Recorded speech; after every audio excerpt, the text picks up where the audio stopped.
बचिया। आइए रुक करते हैं खबरों की ओर। लोकसभा में government of national capital territory of Delhi 2021 पेश किए जाने का विपक्षी पार्टियों ने विरोध किया और कांग्रेस नेता मनीष तिवारी ने कहा कि इसके लागू होने के बाद दिल्ली में लोकतंत्र दब जाएगा। इसके साथ ही उन्होंने कहा कि अब उपराज्यपाल गृह मंत्रालय के जरिए दिल्ली पर आक्रामक तरीके से राज करेंगे। वहीं दिल्ली के मुख्यमंत्री अरविंद केजरीवाल ने इसे असंवैधानिक और अलोकतांत्रिक बिल बताया है। बता दें कि केंद्रीय गृह राज्य मंत्री किशन रेड्डी ने सोमवार को लोकसभा में राष्ट्र राजधानी क्षेत्र संशोधन विधेयक पेश किया था।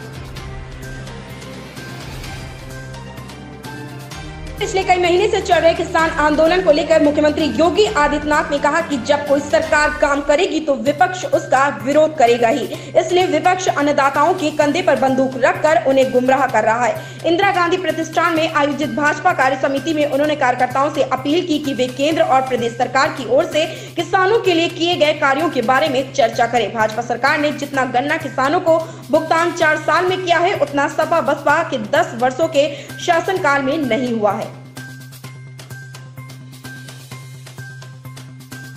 रक्षा मंत्री ने कहा कि भाजपा कार्यकर्ताओं का झुंड नहीं है, ये विचारवान कार्यकर्ताओं का संगठन है। अपेक्षाओं को लेकर उनमें बेचैनी हो सकती है, पर भरोसा रखें, देर हो सकती है, अंधेरा नहीं हो सकता। उन्होंने कार्यकर्ताओं को पद के पीछे न भागने की नसीहत भी दी है। फिर अपनी राजनीतिक यात्रा का जिक्र किया।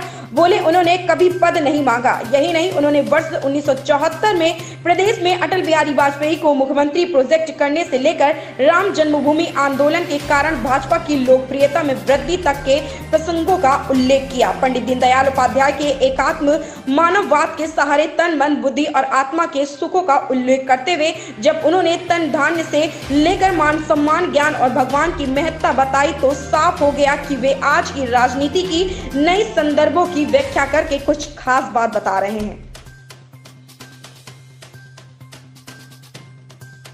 बॉलीवुड एक्टर कॉमेडियन राजपाल यादव का 16 मार्च यानी आज जन्मदिन है। राजपाल यादव ने अपने किरदारों के फैंस को खूब हंसाया है। चाहे ढोल फिल्म हो या भागम भाग, सभी में राजपाल यादव को खूब पसंद किया गया और एक समय ऐसा था जब उनके नाम से ही फिल्में हिट हो जाती थी।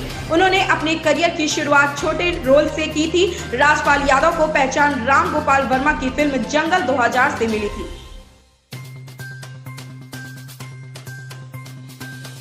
महाराष्ट्र सहित देश के कुछ राज्यों में कोरोना के मामले तेजी से बढ़ रहे हैं। पिछले कुछ दिनों में बॉलीवुड और टीवी के कई सितारे कोविड-19 से संक्रमित पाए गए हैं। अब टीवी की मशहूर अभिनेत्री एरिया अग्रवाल का कोरोना टेस्ट पॉजिटिव निकला है।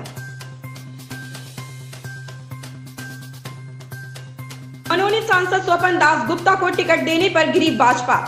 पश्चिम बंगाल चुनाव से पहले भारतीय जनता पार्टी और तृणमूल कांग्रेस एक दूसरे पर वार पलटवार करते नहीं थक रहे। हाल ही में राज्यसभा के नामित सदस्य स्वपन दास गुप्ता को भाजपा की ओर से हुगली की तारकेश्वर विधानसभा सीट से टिकट देने पर टीएमसी ने बवाल मचा दिया है। हालांकि इस मुद्दे पर कांग्रेस ने भी सभापति से जवाब मांगा है। ट्विटर ने असम, केरल, तमिलनाडु, पश्चिम बंगाल और पुडुचेरी में विधानसभा चुनावों को देखते हुए उम्मीदवारों, राजनीतिक दलों, नागरिकों और समाज के बीच स्वस्थ और सूचनाओं से पूर्ण बहस को प्रोत्साहित करने के लिए कई फीचर्स की लॉन्चिंग की घोषणा की है।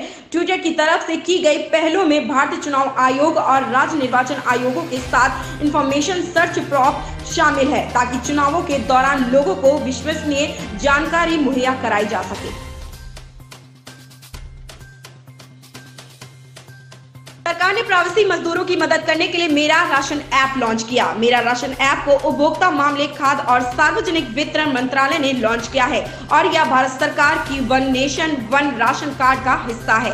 मेरा राशन ऐप उन मजदूरों के लिए काफी काम है जो काम के सिलसिले में पलायन करते हैं और जिनके पास राशन कार्ड है। मेरा राशन ऐप पर फायदा 32 राज्यों और केंद्र शासित प्रदेशों को फिलहाल मिल रहा है। दिल्ली में कांग्रेस के पूर्व अध्यक्ष राहुल गांधी ने कई सरकारों बैंकों के कर्मचारियों की हड़ताल को लेकर मंगलवार को सरकार पर निशाना साधते हुए आरोप लगाया कि सार्वजनिक क्षेत्र के बैंकों को साठगांठ वाले पूंजीपतियों क्रोनी के हाथों में बेचना देश की वित्त सुरक्षा के साथ समझौता होगा। उन्होंने हड़ताल करने वाले बैंक कर्मचारियों के साथ एकजुटता प्रकट करते हुए यह दावा भी किया कि सरकार लाभ का निजीकरण और नुकसान का राष्ट्रीयकरण कर रही है। कांग्रेस नेता ने ट्वीट किया, केंद्र सरकार लाभ का निजीकरण और नुकसान का राष्ट्रीयकरण कर रही है।